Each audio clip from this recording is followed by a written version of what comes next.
Hello, Dexaruskis. This is a response to your video on evangelical atheism. You made an interesting statement in there in which you said mathematicians have never defined randomness. I'd like to point out that there's an entire discipline of mathematics called statistics which relies entirely on this. I'm a mathematically trained person, so I'm going to go ahead and give you a definition, knowing, of course, that I'm apparently the first mathematician ever to do so, according to you. Randomness describes events that are subject to some constraints, but which do not have a subjective deterministic outcome. Now, I have to explain what all that means. So, let us say, for example, we see two people who are playing a game of chess, or who want to play a game of chess. Let's say I want to play a game of chess with somebody. Now, of course, the rules of the game of chess is completely deterministic. There's no dice rolling, no card selecting, no shuffling. Pieces, we all know the rules beforehand, and we know everything about the game. We sit down and play. So, we would imagine that this game is deterministic. Well, if it's deterministic, what's the point in playing? Like, I can just say, well, it's a completely deterministic thing. I know what my opponents are going to moves are going to be. I could just pick a sequence of moves which happens to let me win every time. Now, the fact is the rules are deterministic, and each one of the moves I'm going to play I'm going to use some rules to decide how I play. Maybe they're not perfect or whatever, but who cares? We know that I have some way of deciding what moves I'm going to make, and the same with my opponents. So it's determinism all the way around. So the question is, why isn't the game deterministic? Why don't we play the same game every time? The reason is because there is randomness. That is to say, we don't play with complete determinism. I can't know exactly what my opponent's moves are going to be, even in theory, because quite simply I can't observe his mind to a degree precise enough for me to completely work out what his move is going to be before he plays it, or before he thinks about playing it. So this is where the subjectivity comes from. A completely deterministic game in which all conditions are deterministic has an amount of randomness in it, simply because we're not able to observe things closely enough. And I've got a little prop here. It's just another example of the exact same thing. So this is one of these puzzles which sort of these pieces slide around. And the goal of the puzzle, like this, all the pieces are a little bit high except for this guy here. It's a little bit thin. The goal of the puzzle is to try and figure out, how to get. Now, here's the point of this puzzle: is that I don't know the solution to it. I've played with it a little while. It's kicked my ass. So what I did is I wrote a computer program to solve it, and the computer program solves it in 88 moves. So the question comes then: what is the fastest solution? What is the least number of moves in order to solve that puzzle? I don't know what it is.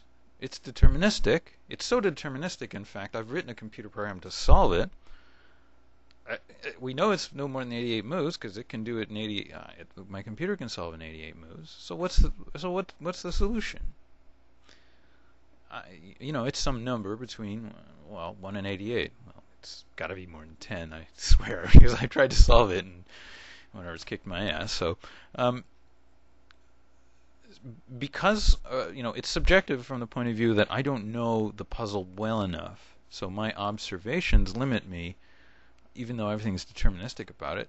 In some sense, the solution is maybe you know the answer, I don't know, but the number is somewhat random from my point of view because I don't know it yet.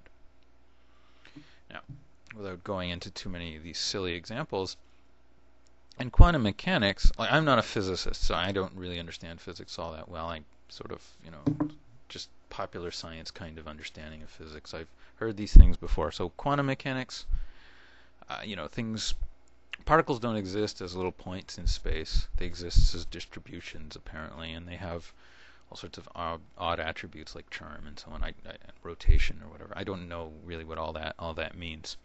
But, the one classic thing you hear all the time is about Heisenberg's uncertainty principle. And what Heisenberg's uncertainty principle, as I'm sure you know, says that you can know exactly where a point or a particle is, but if you do so, you won't know its momentum. Similarly, if you try to observe its momentum accurately, you won't know where it is. That is to say, you can't know both at the same time. Heisenberg's uncertainty principle is specifically telling us there's only so much we can observe. Our limits of observation, we have limits on our observation of quantum material. That's where randomness comes from, the fact that we can't observe things. Your password in YouTube that you log into this, or your ISP or whatever, how do you know how do you know that it can't get cracked? See, the thing is, your password, when you type it into your computer, goes into a server somewhere, or it goes up into your whatever, a DSLAM or a CMTS, whatever, and that, which is the server for your service provider, which then hits a router. The router goes off to the internet through a series of hops until it gets to the target router of the service you're logging into, like say YouTube. So it'll hit YouTube servers and then whatever. So the question is, why, if somebody hacks into one of these routers somewhere along the way, they can just look at all the traffic. So why can't they hack your password, right? Or everyone's password? I mean, that's a clear target, and you get everyone's credit card numbers and stuff like that.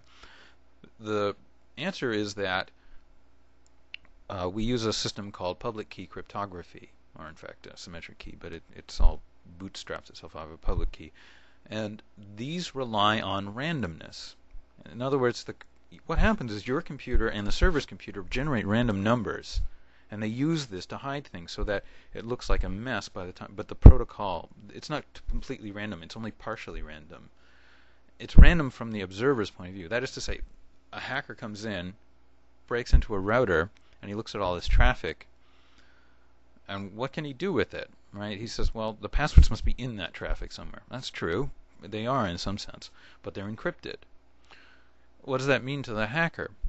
The hacker, in order to decrypt it, must, this is the way the protocol works, has to learn what those random numbers that the server and your client machine started with. There's a mathematical way in which they enforce this, or they can learn if they can factor really big numbers, but that's no, don't worry about that. So the point is, it's not random to you or your client machine because it generated the random number. It's not random to the server because it knows some randomness, and it because of the way the communication protocol works. But to the hacker, the number is random. So again, we see randomness depends on the observer. It depends on the state of the observer. So if quantum mechanics is telling you something is random, what they're really telling you is something about the observer. And that's exactly what Heisenberg's principle is.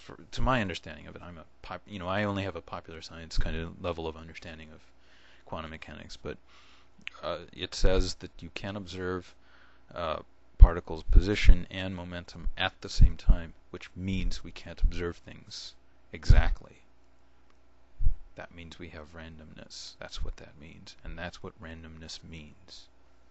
Anyways, that's it.